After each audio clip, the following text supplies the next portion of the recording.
திடீரென கேட்ட அதிபயங்கர சத்தம். சாலையில் அப்படியே கவிழ்ந்து கிடந்த கார். உள்ள இருந்தவங்களுக்கு என்ன ஆச்சு தெரியலையேன்னு பதபதைப்போடு ஓடி சென்ற பொதுமக்கள்.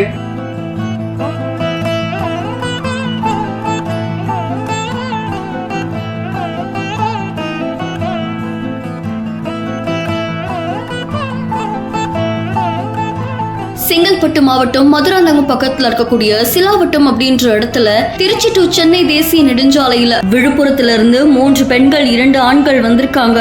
அப்ப அவங்க காருடைய டயர் வெடிச்சு சாலையில் அப்படியே தலை குப்பருக்கு விழுந்திருக்கு. இதை தொடர்ந்து சென்டர் மீடியன்ல மோதி தலை கீழா இருந்த கார்ல இருந்து உள்ள இருந்த பயணிகள் 5 பேரும் அதிர்ஷ்டவசமா லேசான காயங்களோட உயிர் பிழைச்சிருக்காங்க. சம்பவ இடத்துக்கு வந்த மதுராந்தகம் போலீசார் இவங்களை மீட்டு ஆம்புலன்ஸ் மூலியமா மதுராந்தகம் அரசு மருத்துவமனைக்கு அனுப்பி வச்சிருக்காங்க. இந்த விபத்து தொடர்பா வழக்கு பதிவு செஞ்சு போலீசார் விசாரணை நடத்திட்டு வராங்க அப்படின்னு தெரிவிக்கப்பட்டிருக்கு. கார் வேகமா வந்ததாலதான் இந்த ஒரு விபத்து ஏற்பட்டதாகவும் சொல்லப்படுது. செய்தி தொடர்பான உங்களுடைய கருத்துக்களை கமெண்ட்ல சொல்லுங்க. மேலும் செய்திகளுக்கு பிஹைண்ட் ஃபாலோ பண்ணிக்கோங்க.